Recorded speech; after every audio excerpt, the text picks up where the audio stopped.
नमस्कार फ्रेंड्स, स्वागत है आपका फिर से हमारे YouTube चैनल स्टार बुंदेलखंड में। दोस्तों, आज की वीडियो में हम जानेंगे जो हमारे अतिथि शिक्षकों की block wise panel merit list report निकालनी है, किस प्रकार से निकाल पाएंगे। सबसे पहले आपको एजुकेशन पोर्टल 3.0 को ओपन करना है। ओपन करने के बाद इस साला के जो डाइस कोड के आधार पर आपको लॉगिन कर लेना है। लॉगिन करने के बाद आपको हम यहाँ पे शुरू से प्रक्रिया दिखाएंगे। यहाँ से हम चलेंगे सबसे पहले होम पर, और यदि आप चैनल पर पहली बार हैं तो चैनल को सब्सक्राइब जरूर करें और चैनल को लाइक करें, और साथ में हमारे जो शिक्षक साथी है उन तक वीडियो को फॉरवर्ड करें। और यहाँ पे वीडियो को स्किप मत कीजिए, अन्यथा आप चैनल जो लिस्ट है ब्लॉक वाइज अतिथि शिक्षक साथियों की तो नहीं निकाल पाएंगे। और साथ ही जो हमारे अतिथि शिक्षक साथी हैं जिन्होंने विगत सत्र में कार्य नहीं किया है, उनका पैनल नहीं बना हुआ है, तो उनकी लिस्ट यहाँ से शो नहीं होगी। और साथ में जो अतिथि शिक्षक साथी है पैनल मेरिट लिस्ट में नाम देखना चाहते हैं, काफ़ी सारे कमेंट कर रहे थे जो हमारे अतिथि शिक्षक साथी हैं कि क्या जो साला के प्रभारी हैं वो मेरिट लिस्ट में हमारा नाम जोड़ पाएंगे या फिर पैनल क्रिएट कर पाएंगे। तो ऐसा नहीं होगा, क्योंकि जो प्रक्रिया है पूर्णतः ऑनलाइन है। तो आपको इस प्रकार से होम पर पेज पर आना है और यहाँ पे देखेंगे guest faculty management. Guest faculty management system पर क्लिक करने के बाद आपको यहाँ पे रिपोर्ट पर आना है। जैसे ही आप रिपोर्ट पर आएंगे, यहाँ पे देखेंगे जो block wise panel merit list report, आपको इस पर क्लिक कर देना है। जैसे ही आप block wise panel merit list की रिपोर्ट पर क्लिक करेंगे, आपको यहाँ पे पैनल सिलेक्ट कर लेना है जिस पैनल की आप लिस्ट निकालना चाहते हैं। तो हम यहाँ पे पैनल सेलेक्ट करेंगे।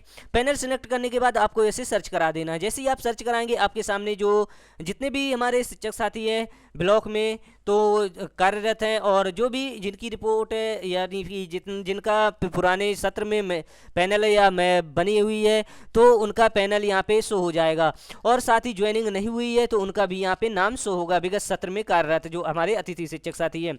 अब उनकी ज्वाइनिंग किस प्रकार से होगी, यदि अतिथि शिक्षक साथियों के लिए रिक्त पद शो होंगे, खाली होंगे, तो वो ज्वाइनिंग जो है साला प्रभारी द्वारा करवाई जाएगी ज्वाइनिंग उनकी।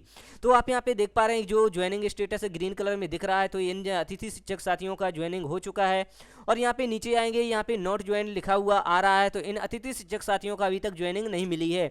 यानी कि यदि उनका जो पूर्व से कार्यरत अतिथि शिक्षकों को लिया गया था रीज्वाइनिंग में, तो उनके लिए साला विकल्प यानी कि साला में पद शो नहीं हो रहे थे, इसलिए इनका नॉट ज्वाइनिंग यहाँ पे ऑप्शन आ रहा है। यदि अभी भी साला में रिक्त पद शो हो गए होंगे तो उनकी ज्वाइनिंग साला प्रभारी द्वारा कराई जाएगी। इस प्रकार से आपको भी कई सारे जो हमारे अतिथि शिक्षक साथी हैं इनकी डिटेल खुल के आ जाएगी।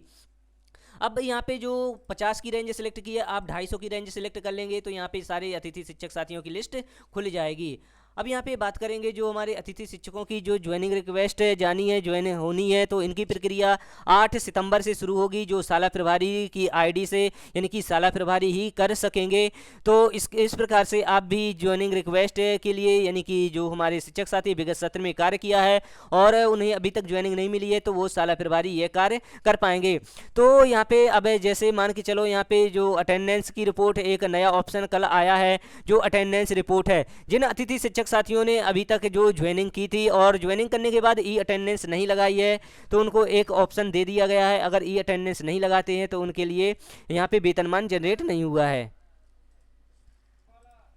और एक महत्वपूर्ण ये जानकारी है कि जिन अतिथि शिक्षक साथियों ने 1 जुलाई से 20 जुलाई तक कार्य किया है और अगर ई अटेंडेंस नहीं लगाई है, तो वो साला प्रभारी यहाँ से रिपोर्ट भेजेंगे। तो इसके लिए हम अगले वीडियो में बताने वाले हैं जो जुलाई माह का जो रिपोर्ट है, जो अटेंडेंस की, यदि साला में उपस्थित रहा है शिक्षक अतिथि शिक्षक और उसने ई अटेंडेंस नहीं लगाई है, तो ऑफलाइन यदि उसने जो पंजी में दस्तखत किए हैं यानी कि प्रेजेंट रहा है, तो उसकी जो ऑनलाइन ही जाएगी। और लेकिन यहाँ पे जो रिपोर्ट है उसको भरने के जो कार्य है यहाँ पे साला प्रभारी ही कर पाएगा।